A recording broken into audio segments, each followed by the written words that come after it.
Hi everybody, so today I'm going to learn something new. This is the first time I've ever made this. I am enjoying going to the internet and finding all kinds of different recipes and trying them out. So today's recipe is called Pap's Chicken Paprikash, and I found this on Food Network by Chef Michael Symon. So Dwight's going to pan down and show you what ingredients we're going to be using today. This is rated a level of easy, with 4 to 6 servings, a total of 50 minutes time. We're going to heat the oven to 400 degrees, which I've already done. We've got 3 pounds of chicken, and you can use any kind of chicken that you want. I've got chicken breast because that's what we had. 4 tablespoons of paprika, your salt and pepper, 2 tablespoons of olive oil, 2 tablespoons of butter, which I have in the pan back here, already hot. I diced up 1 medium yellow onion. It calls for a half head of cabbage. I just chopped up a small head of cabbage. A 1/4 cup of all-purpose flour, 4 cups of chicken stock, 1 cup of sour cream, and a 1/4 cup of chopped fresh parsley, or you can use dill, whatever you have. We're going to also be making some dumplings, which are going to use flour, salt, eggs, and milk. So following the recipe, the first thing we're going to do is season the chicken. I've already got the olive oil and butter hot in a pan. I brought the chicken to room temperature for about 1.5 hours, and it says that it's safe to leave out of the refrigerator to get it to room temperature for 2 hours, so I'm still within plenty of time there. So, a little bit of salt. I'm using the peppercorn grinder on about a medium-low coarse setting. We're going to put salt and pepper on both sides, and we're going to put paprika in here 3 times. The first time is going to be on the chicken. It's going to be 1 tablespoon plus 1 teaspoon, and that is to season the chicken. I have measured it out, so hopefully that's good.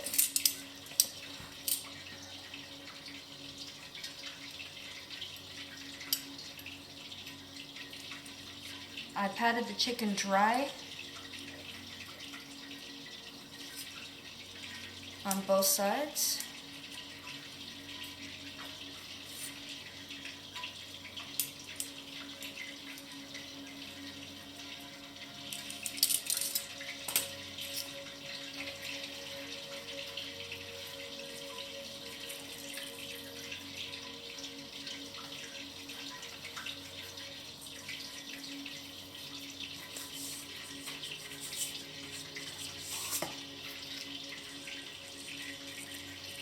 Season it high to cover all the surface of the meat is what I'm learning, which I never knew. I always wondered why they sprinkled it from so high.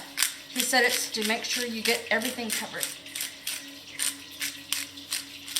As soon as this is seasoned on both sides, we're going to put it in the olive oil with butter, which I have set down to a medium temperature. I measured out the first part of the paprika, which seems like a lot, but that's what he says. All right.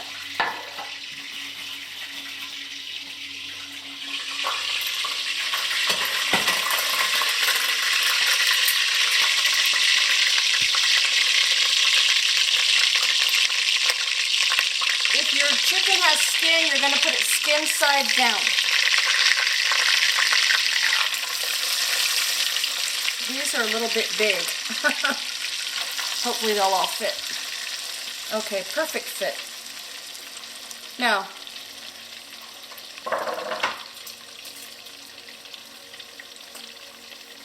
We're going to cook these for about 2 to 3 minutes per side. And then we're going to remove it from the pan. So I'll be back after 3 minutes. Okay, my timer just went off, so there's 3 minutes. We're going to turn it. If the chicken sticks, he said it's not ready to turn. If it doesn't stick, it's ready to turn.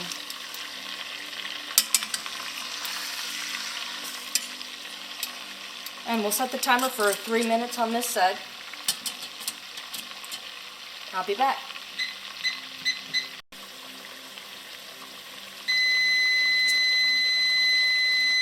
Okay, there goes the timer. So the directions say 2 to 3 minutes per side. I cooked it the longest amount of time, 3 minutes. These are pretty thick breasts, and I just want to make sure they get done. Obviously they're not done yet. We're going to finish it in the oven. So now we're going to remove the chicken from the pan.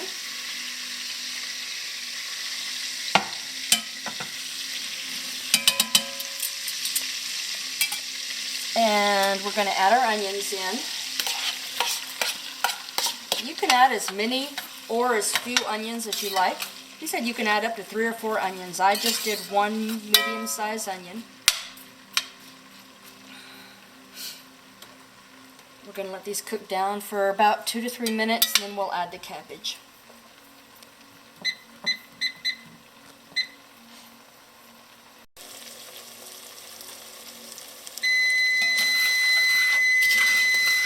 Okay, that's 2 to 3 minutes on the onions.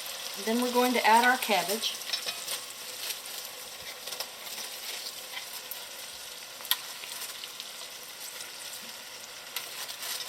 That cabbage we cooked on New Year's was so good I couldn't wait to try another cabbage dish.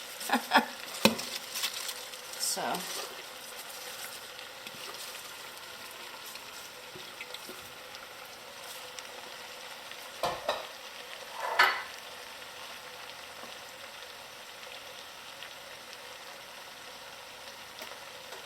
now we're going to add another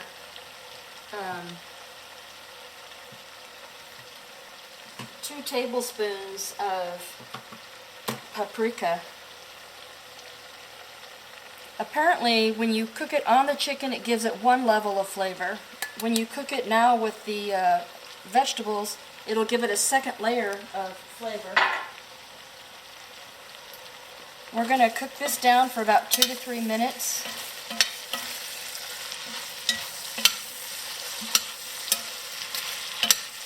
So once this gets cooked down, we'll be back.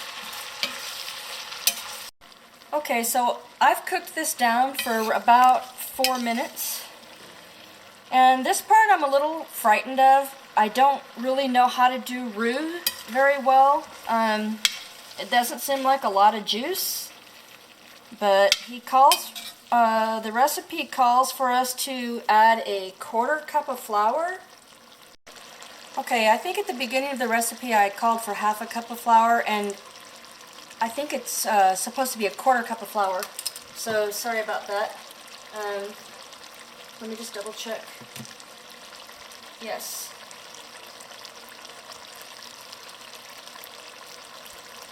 It's a 1/4 cup of flour. So after the cabbage has cooked for its 3 to 4 minutes, I'm going to sift it in just because I'm nervous about lumps. So we're going to get our flour in and stir it. This will thicken once we get our chicken stock put in, making sure there is no lumps. Alright, no lumps. We're going to add 4 cups of chicken stock.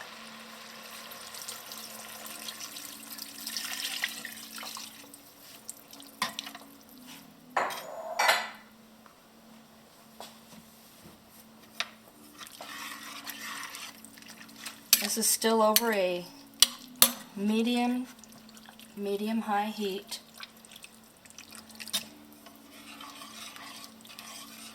We're going to stir this for about 2 minutes, making sure there are no lumps, and then we're going to add the chicken back into the pan and place this in a 400-degree oven until the internal temperature measures at least 160, which would take about 20 to 25 minutes, depending on the size of your chicken, whether or not it has a bone in.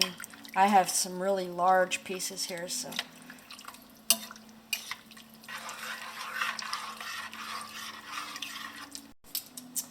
Okay, so now I'm going to go ahead and turn this heat off, and I'm going to add the chicken back to the pan. If your chicken has skin, make sure your skin side is up. He said the top of your chicken should be showing.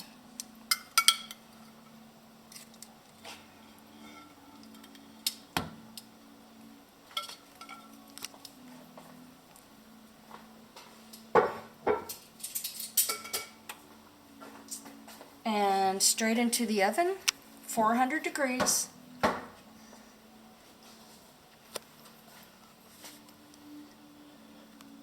This is kind of hot. Uncovered. I'm going to set the timer for about 30 minutes and put the thermometer in it and check the chicken. When the chicken is about 10 minutes away from being done, we're going to come back and make some homemade dumplings. I think he called them Spaetzle. I'm not sure how to pronounce the name of it. Spaetzle. But little dumplings. And it'll be my very first time ever to make homemade dumplings. So we'll be back in about 30 minutes for that. Okay, so now we're going to make the little dumplings, which I'm looking forward to. Right now the chicken has about 12 minutes to go. I have a large pan of salted water about ready to come to a boil. In fact, it is boiling right now. So I'm going to take the flour. So this calls for 3 cups of all-purpose flour, kosher salt, 2 large eggs, and a cup of milk. So I need salt.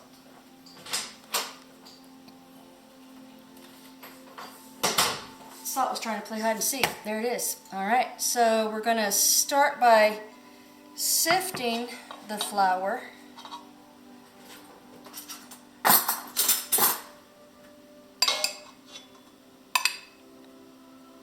You can use a hand sifter, or this is what I have, so this is what I use.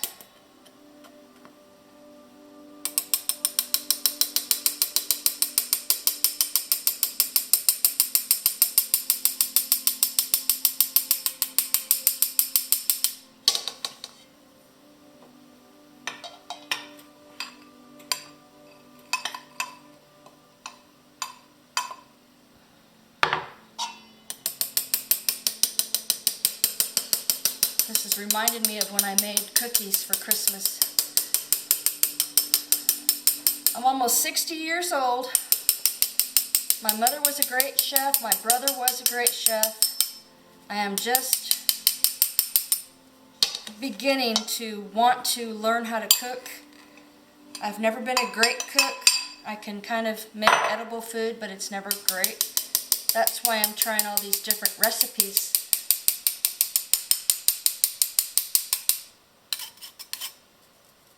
Okay, so we've got our flour, and I'm reading the directions as I go. And 1 teaspoon of salt.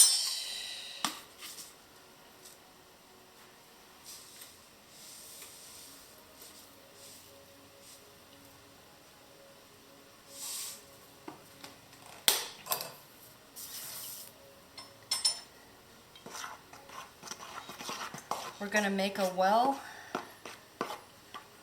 All is well. Okay. Beat the eggs.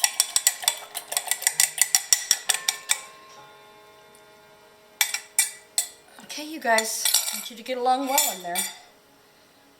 And 1 cup of milk. Here's the fun part. I'm going to take off the ring.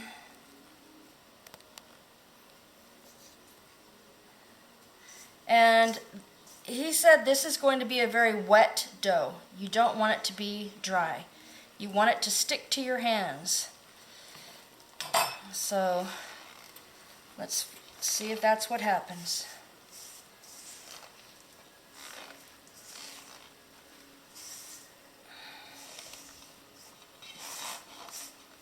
It's definitely sticky.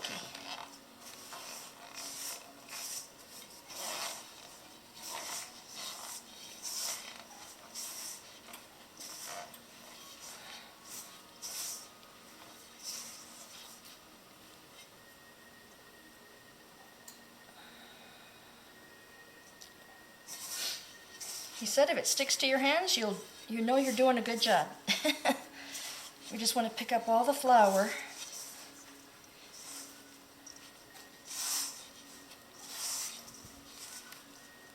I've never made a dumpling or Spaetzle. I tried to make a dumpling once with Bisquick and it turned out terrible. Alright. Definitely is a wet, sticky dough.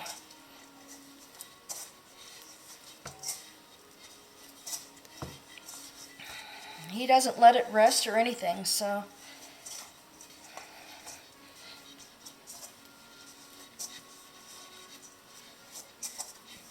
he just said to make sure you get all the flour mixed in. Hope I'm doing this right. We'll let you know when I cook them and taste them. Alright. I'm going to wash my hands and then I'm going to show you what he does. So give me 1 second here. Our dog saw another dog and so he wants to be in the video too, showing that everybody he's a good guard dog. This is what they did in their video. He said to get your board wet and he dipped it right into the water.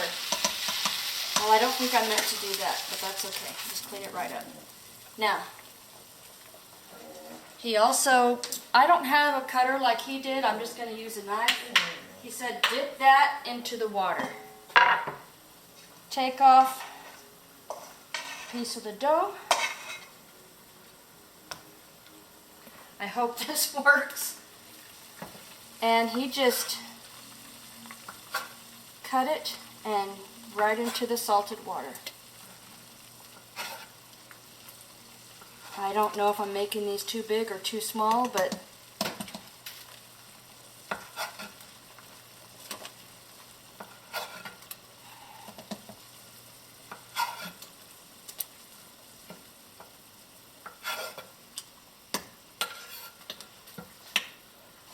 I'm going to wet that cutting board again.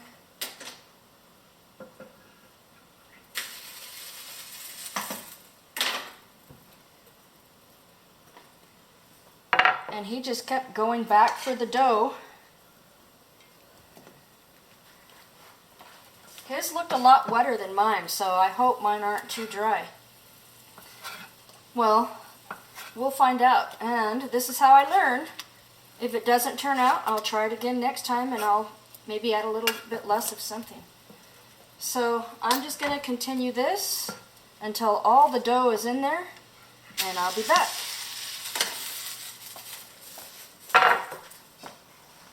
Okay, here is the end of my dough for the Spaetzle dumplings, whatever they're called. Don't know if I'm pronouncing that right. If I'm not, I'm sorry. And once they float to the surface, he said to let them cook for about 3 minutes. So as you can see, a lot of them are floating. I think I did mine a little too thick, so I may let them cook for a little bit of extra time. And we have 1 minute and 8 seconds on the chicken, so this is going to time out perfectly. We'll put the thermometer in the chicken and see if it's done.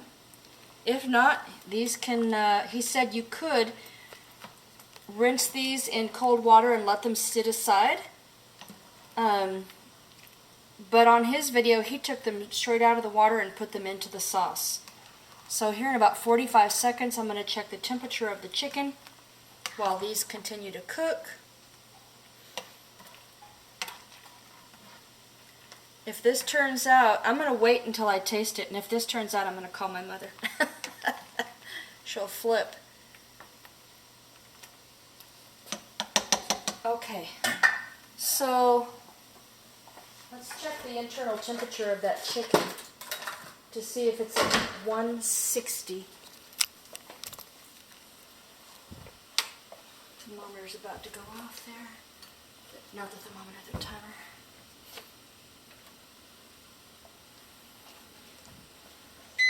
All right.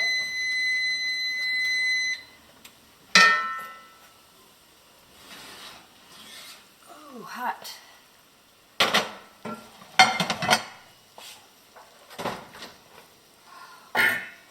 Would you guys look at that?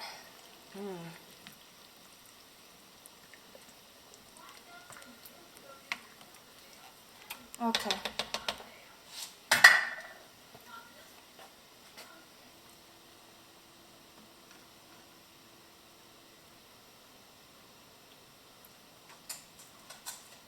So that's at about 155. I'm going to let this cook for a few more minutes. And then we'll be right back.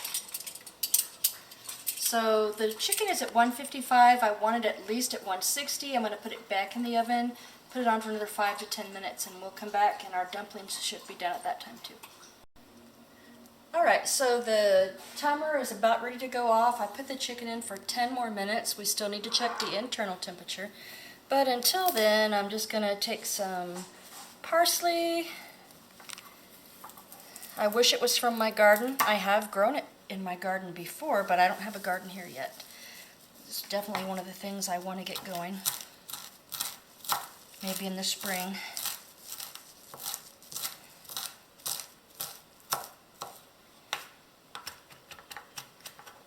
It smells fantastic.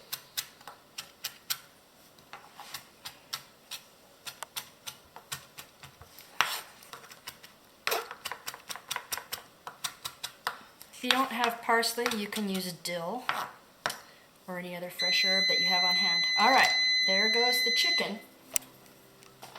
Time to take the temperature again. Now in the video I watched, he took the dumplings straight from the water into the chicken mixture.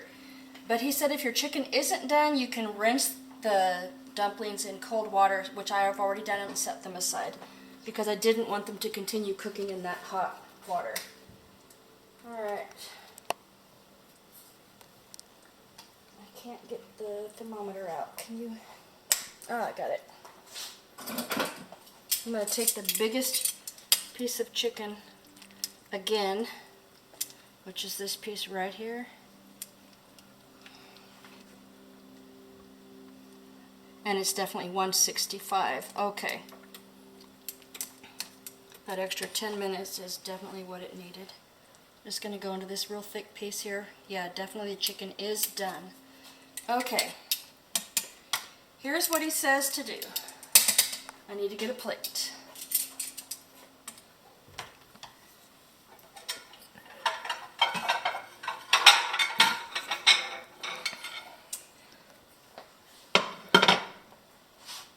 A serving dish. So now what we're going to do is remove the chicken.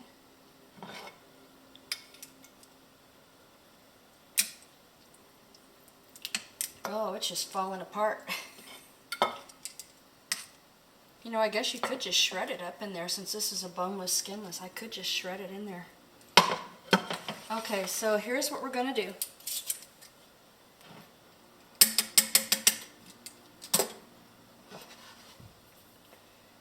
Okay, obviously I'm ill-prepared. I remember the directions. He said to turn off any heat. We're going to put the noodles, or the dumplings, in. Look at these. It looks like chicken. but they're little dumplings, and we tasted one, and it reminds me a little bit of a gnocchi. Definitely a gnocchi. Okay. Stirring these in. Now, I'm going to turn the heat on to medium.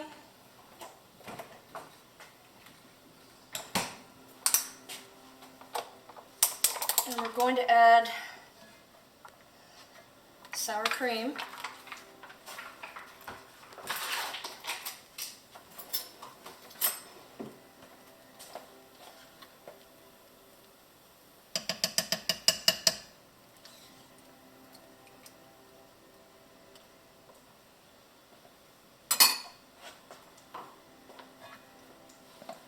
And just stir that in.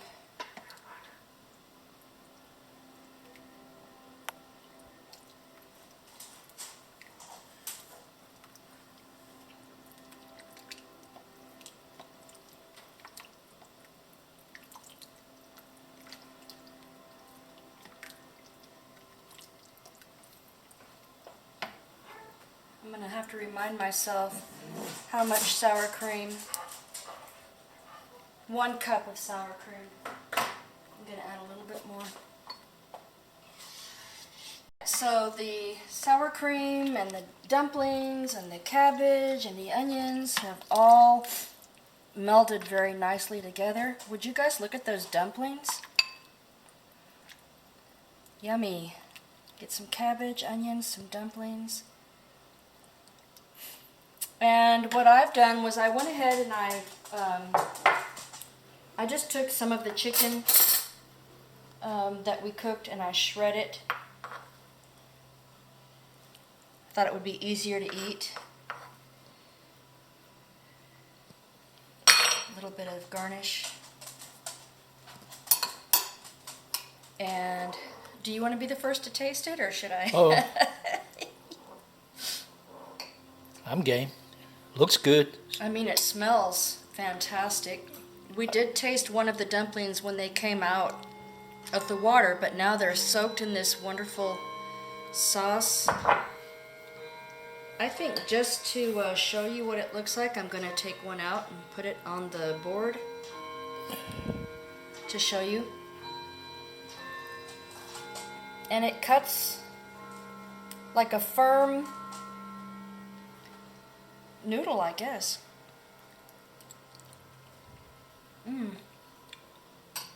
It's nice and fluffy.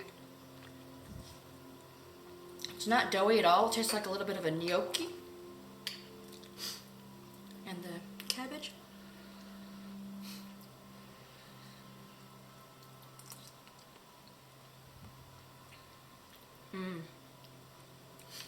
Good heavens, you guys. I may not have made it look as pretty as what the Food Network did, but it is simply delicious. Trying to eat it without sticking it all in my mouth.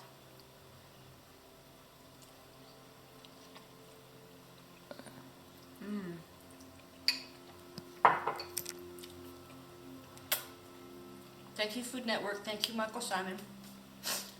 I hope y'all enjoy this recipe as much as me.